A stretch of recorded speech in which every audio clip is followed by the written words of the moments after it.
address this august House. Thank you very much for this singular honor. In a short span of around a year, I am the third Pakistani leader to speak to the Azad Jammu and Kashmir Legislative Assembly. This shows our indissoluble bond with and concern for the Azad and Jammu Kashmir, its leadership, and its people. Mr. Speaker, the Kashmiri people are endowed with great qualities of head and heart. Over the course of centuries, they have left indelible marks in all spheres of life across South Asia. At the same time, they have suffered enormously from oppression, conflict, and violence. In 1846, they were sold in 75 lakh rupees by a colonial power to an enslaving ruler. Even today, on the other side of the line of control, millions of Kashmiri people are suffering from the unjust suppression of their legitimate aspiration by a manipulating occupier. Around a century ago, the poet of the East and a distinguished Kashmiri, Allama Muhammad Iqbal, lamented the oppression of the erstwhile Dogra rulers in a famous couplet. आज वो कश्मीरी है महकूम व मजबूर व फ़कीर, कल जिसे अहले नज़र कहते थे Iran Sagheer. Even after the lapse of around a century, the situation of the Kashmiri people has not improved. Their majority is still oppressed, though the oppressors have changed names. Mr. Speaker, the Jammu and Kashmir dispute is one of the oldest unresolved international disputes. It has been on the agenda of the UN Security Council since 1948 under the Indian-Pakistan question. The UN Security Council resolution on Jammu and Kashmir affirmed the right of the Kashmiri people to self-determination. Regrettably, these resolutions have not been implemented during the last 7.5 decades. Instead, the current Indian government is bent upon consolidating its occupation of this internationally recognized disputed territory through a series of legislative and administrative measures. Contortions, convulsions, outright lies, and brutal use of indiscriminate force would be a more appropriate way of describing these reprehensible measures. Mr. Speaker, history cannot be undone. It was India that took the Jammu and Kashmir dispute to the United Nations. One of India's founding fathers and its first Prime Minister, Pandit Jawaharlal Nehru, is on record to assure the Kashmiri people multiple times of a plebiscite to determine their free will.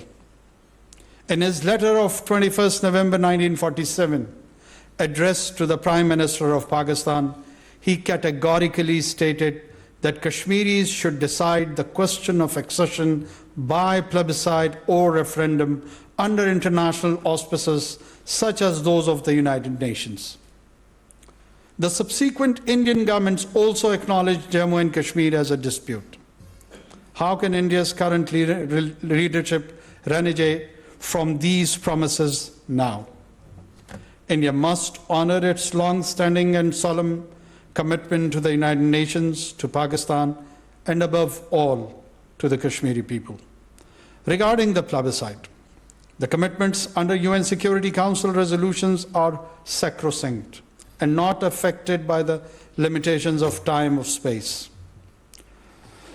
Mr. Speaker, today I stand before you to reaffirm Pakistan's unwavering commitment to the Kashmiri people at this critical moment in the history of their struggle against foreign subjugation, in their legitimate and freely chosen legislature.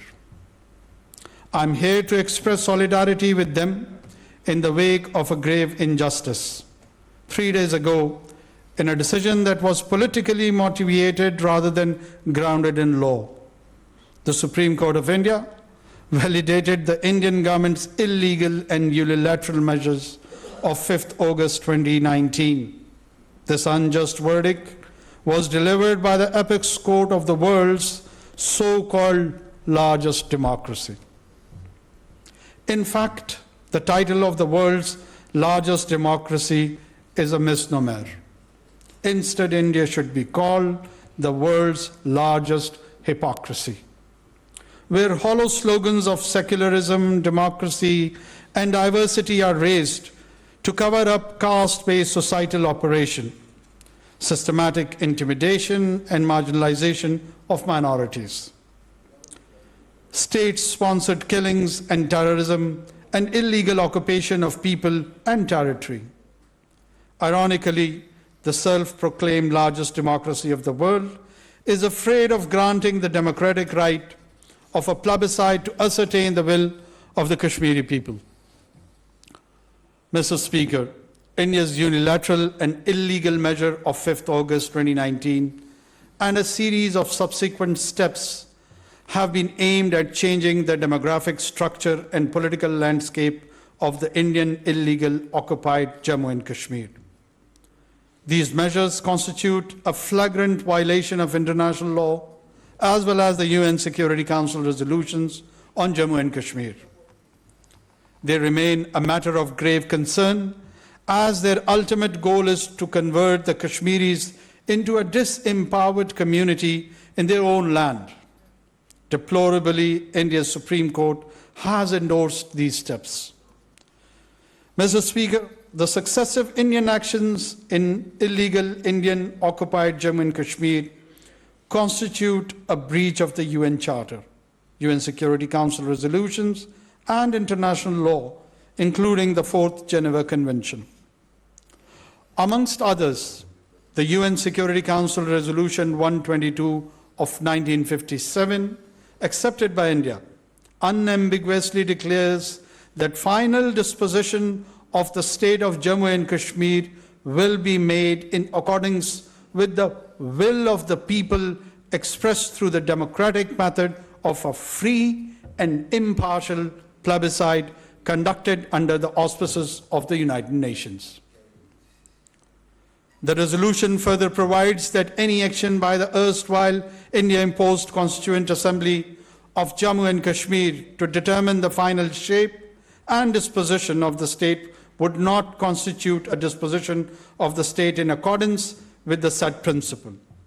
The Indian government's actions of 5th August 2019, endorsed by its Supreme Court, are in a clear violation of these provisions. Evidently, India's administrative, political, and legal measures, including a series of sham elections, Article 370 of its constitution, abolition of this article in 2019, and now the Indian Supreme Court's verdict, are mere tools to consolidate its occupation. Domestic legislation and judicial verdicts cannot absolve India of its international obligations under the UN Security Council resolutions. In the eyes of international law, any process subservient to the Indian Constitution cannot be invoked to determine the final status of Jammu and Kashmir. On the one hand, India has a grandiose vision of its place in the Committee of Nations. On the other, it implements a grotesque plot to subjugate foreign people and territories. It wishes to become a permanent member of the UN Security Council. However, its leadership takes pride in trampling upon international law and the UN Security Council resolutions.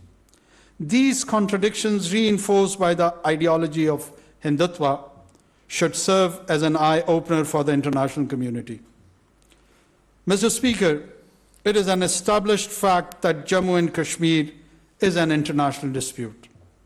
The Indian government or its judiciary have no right to take unilateral measures against the will of other parties to the dispute, that is, the Kashmiri people and Pakistan.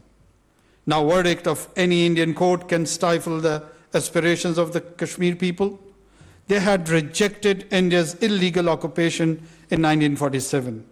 They also reject the actions of 5th August 2019. The judgment is politically motivated. This legal manipulation is an old tool in the hands of occupying powers, aimed at creating ground realities feigning hatred for popular support, and finally seeking legal validation through puppet courts. We and the Kashmiri people reject all this. Mr. Speaker, today in occupied Jammu and Kashmir, fear reigns, lives are extinguished, and rights are trampled upon with impunity. We condemn the consistent and premeditated assault on the demography of the Kashmiri people, the integrity of their land, and repeated attempts to rob them of their unique religious and cultural identity.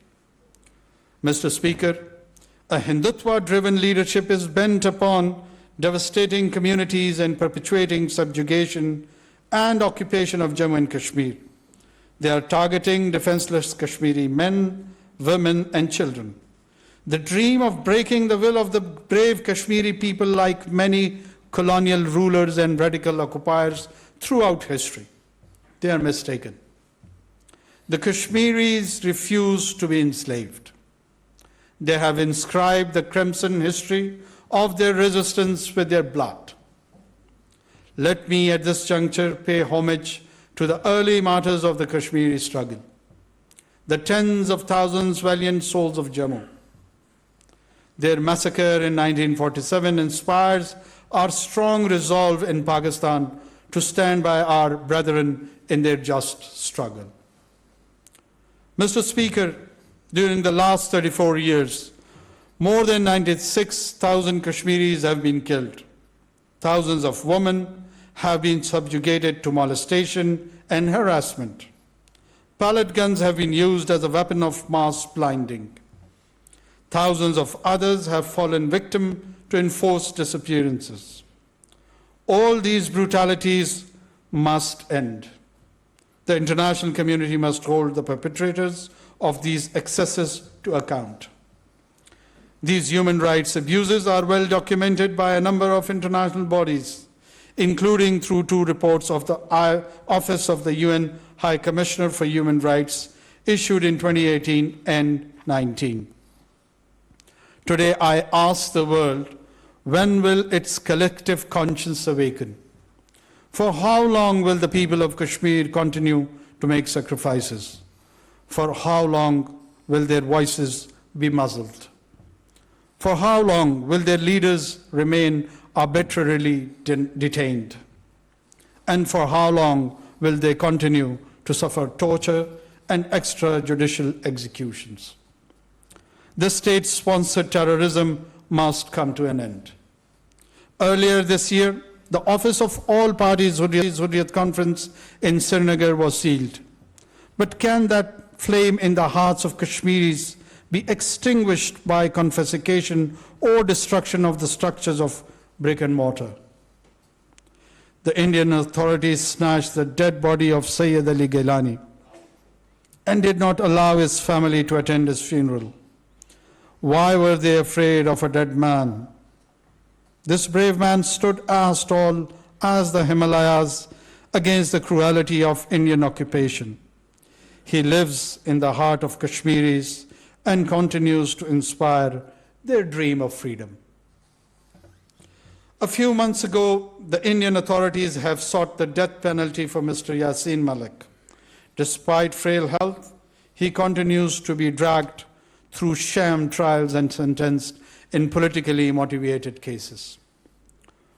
Why does India want to stage his judicial murder?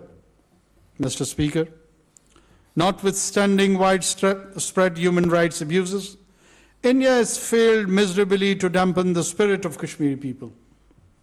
Generations after generations, their longing for freedom is as alive as it was 7.5 decades ago. I wish to remind the Indian leaders that unilateral steps in Jammu and Kashmir can neither accord legitimacy to their occupation nor suppress the true sentiments of the Kashmiri people. Gimmickry cannot replace legitimacy.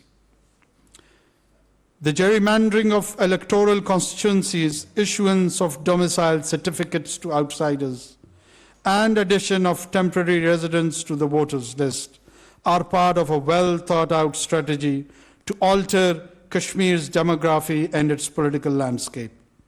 Pakistan and Kashmiris outrightly reject these illegal and unilateral steps. Mr. Speaker, India's charade of normalcy in Kashmir is a grotesque distortion. Militarization, censorship, and rampant abuses are the hallmarks of this brazen occupation. Normal areas do not need deployment of hundreds of thousands of armed troops. Normal areas neither remain under military siege nor are governed by the president's rule and draconian laws. In normal areas, there are no unidentified graves or half-widows. In normal areas, people are free to travel abroad, and journalists, both foreign as well as local, are free to travel and report. The occupied Kashmir remains deprived of these signs of normal life. How could one claim that normalcy had returned to Kashmir? How can Kashmir develop in an environment of fear and intimidation? Mr. Speaker, Kashmir is Pakistan's jugular vein. The word Pakistan is incomplete without Kashmir. The people of Pakistan and the people of Kashmir are bound by a unique affinity based on geographical proximity, shared history, and commonality of faith. We share joys and sorrows. Pakistan cannot remain indifferent to what happens in Jammu and Kashmir. It is a party to the dispute. Kashmir runs in our blood. That is why Jammu and Kashmir dispute remains an important facet of Pakistan's foreign policy. We are duty-bound to play our role in the just and peaceful resolution of Jammu and Kashmir dispute, in accordance with the UN Security Council resolutions and wishes of the Kashmiri people. Across the political divide, the entire Pakistani leadership stands united to support the Kashmiri people's just struggle for realization of their right to self-determination.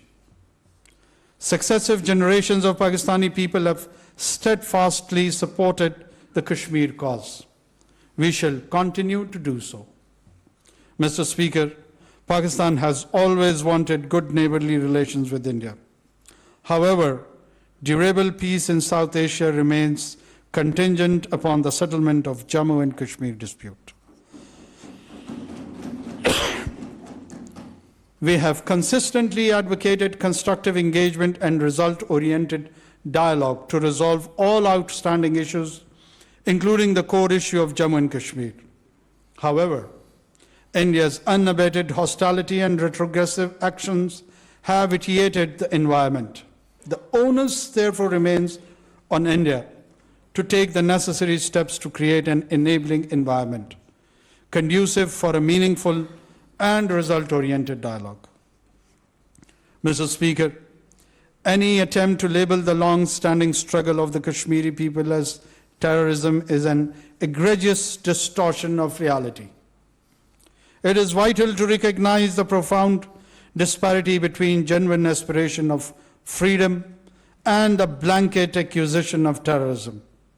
These excuses must not serve as a pretext to delegitimize earning for self-determination among occupied people.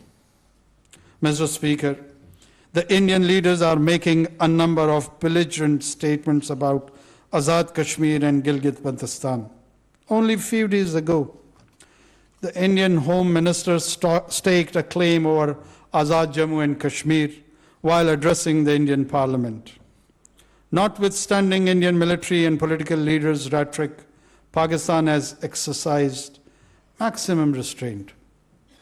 Let there be no misconception that Pakistan would yield to any form of threat or intimidation.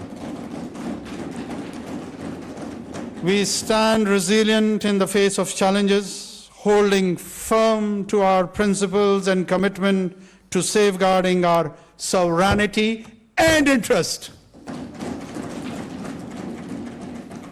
Yet our real strength lies in our perseverance, diplomacy, and commitment to dialogue, not in aggression or conflict. Above all, truth is on the side of the Kashmiris and Pakistan. Mr. Speaker, I appeal to all men and women of conscience to urge India to desist from taking unilateral steps to further consolidate its occupation of illegally Indian-occupied Jammu and Kashmir. Revoke its action of 5th August 2019 and the subsequent steps. Provide solemn assurance that it will not change the occupied territory's demographic composition and not allow non-Kashmiris to acquire property or residency in Jammu and Kashmir. Halt its egregious human rights violation. Repeal its draconian emergency laws and withdraw its heavy military presence from Kashmiri cities, towns, and villages. Provide unhindered access to UN, OIC, human rights organization, and international media to investigate and report on the situation in occupied Jammu and Kashmir. Implement fully the relevant UN Security Council resolutions and allow the Kashmiri people to freely exercise their right to self-determination through a UN-supervised plebiscite, as was promised to them by India, Pakistan, and the international community. Mr. Speaker, before concluding remarks, I salute the courage of the Kashmiri people and pay rich tribute to the martyrs. I owe my sincere sympathies to the population of Azad Kashmir, living close to the line of control, who have suffered enormous loss of life and property in the past due to India's aggressive and deliberate shelling. I want to reassure our Kashmiri brothers and sisters of Pakistan's steadfast moral, diplomatic, and political support. We have stood with them over the course of last 7.5 decades, and we shall continue to stand alongside them in their just struggle for realization of their right to self-determination. We genuinely wish that our kin across the line of control also enjoys the same rights and freedoms that are being enjoyed by the people on this side. सबसे पहले तो मैं आप लोगों का मशकूर हूँ इस इज़्ज़त अफ़ज़ाई का जो आज इस ऐवान में मुझे बख्शी और मेरी तवस्सुत से पाकिस्तान के ऐवानों में और पाकिस्तानी अवाम में अपनी आवाज़ पहुँचाने की कोशिश की। पाकिस्तान वकील है, लेकिन इस मुकदमे में उसको अपने आबा व अजदाद के हिस्से में जो जायदाद आई है उसका मुकदमा लड़ रहा है। ये मेरी अपनी ज़मीन का मुकदमा है, ये मेरे अपने लोगों का मुकदमा है।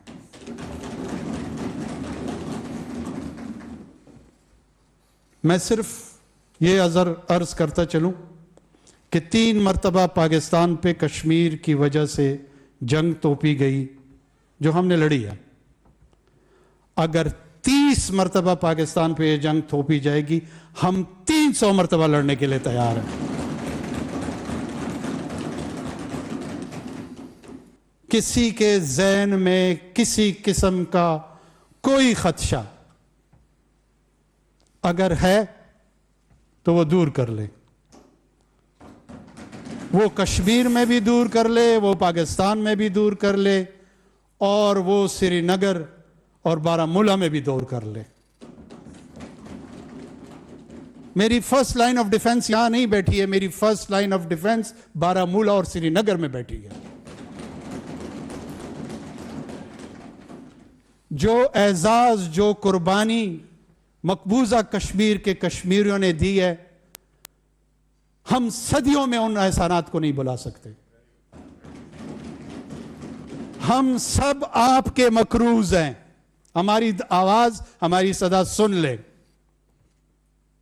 कर्जा हमारी तरफ है और आपका है। उनकी बच्चियां रेप का सामना कर रही हैं, उनके जवान इनफोर्स डिसअपियर हो रहे हैं। वो हैं असल लोग, वो हैं असल मुजाहिद। जब मैं यहां आपकी बातें सुन रहा था तो मुझे शहीद वानी याद आ रही थी।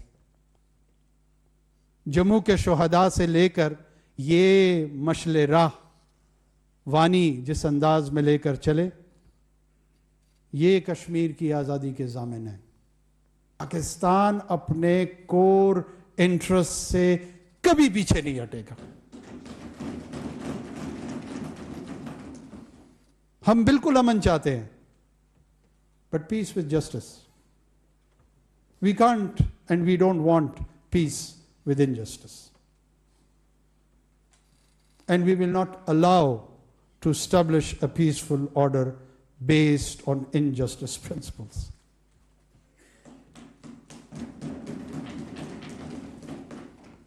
हमारी भी नजर है छत्तीसगढ़ से लेकर आसाम तक, हम भी इन नारों पे और इन जो हिंदुत्व के आइडियोलॉग्स के व्यूज हैं कि पहले कसाई फिर ईसाई,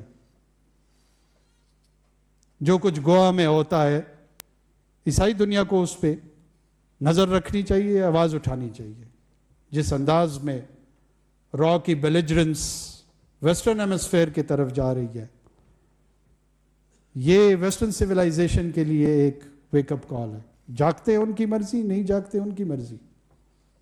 हमने तो इस नाज़ी फैशिस्ट सोच का मुकाबला किया है 7 दिहाइयों से। हमारा हिंदू मज़हब से न कोई झगड़ा है, न हमारा हिंदू मज़हब पे कोई इजारादारी कायम करना चाहते हैं। हमारे पास अपने 20-30% सिंध के अंदर हिंदू पॉपुलेशन मौजूद है, और वो एक रिस्पेक्टेबल पाकिस्तानी शहरी की हैसियत से हमारी सोसाइटी और रियासत में कंट्रीब्यूट करते हैं। हमारा मसला हिंदुत्व से है, और इस खित्ते की जंग इंशाअल्लाह पाकिस्तान लड़ेगा। ये छोटी अक़वाम की लड़ाई है, ये मुख्तलिफ अदियान की लड़ाई है, ये डाइवर्सिफाइड ग्रुप्स की लड़ाई है।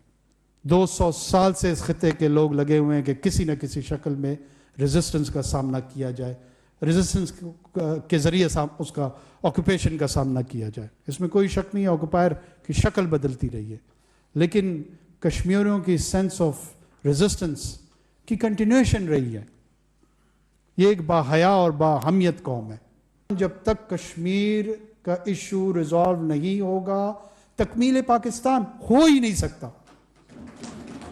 तख्लीक पाकिस्तान हो चुका है, तख्लीक पाकिस्तान हुआ है, 7 दिहाइयाँ उसको गुजरी हुई हैं, तकमील पाकिस्तान होने जा रहा है। आप सबको ये यकीन दिलाता चलूँ, मैं आज हाजिर यही हुआ हूँ और इसी वजह से हुआ हूँ। पाकिस्तान की चाहे फ़ौजी क़यादत है, पाकिस्तान की चाहे सियासी क़यादत है, पाकिस्तान की इंटेलिजेंशिया है, कोई भी ऐसा फ़र्द जिसका असर पॉलिसी मेकिंग में है, उसके जहन में कोई कन्फ्यूजन नहीं है।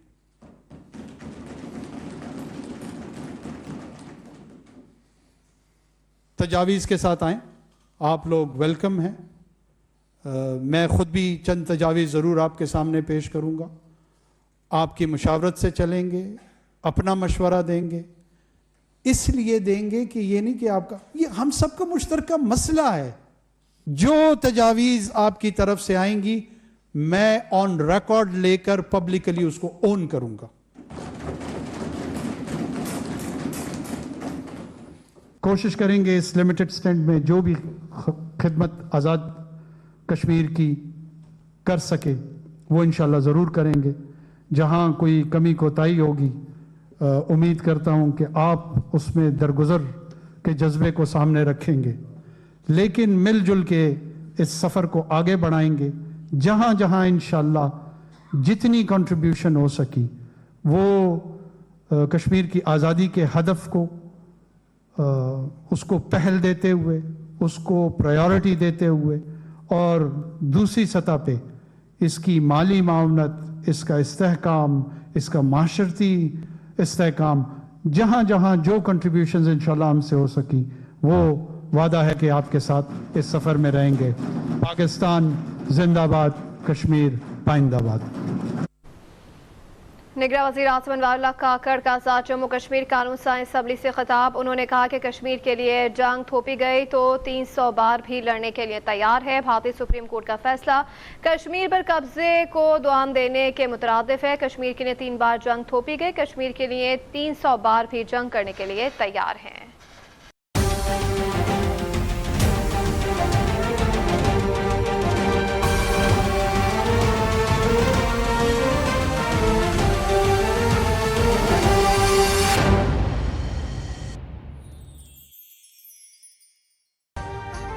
अभी सब्सक्राइब करें ताकि कोई खबर रह न जाए।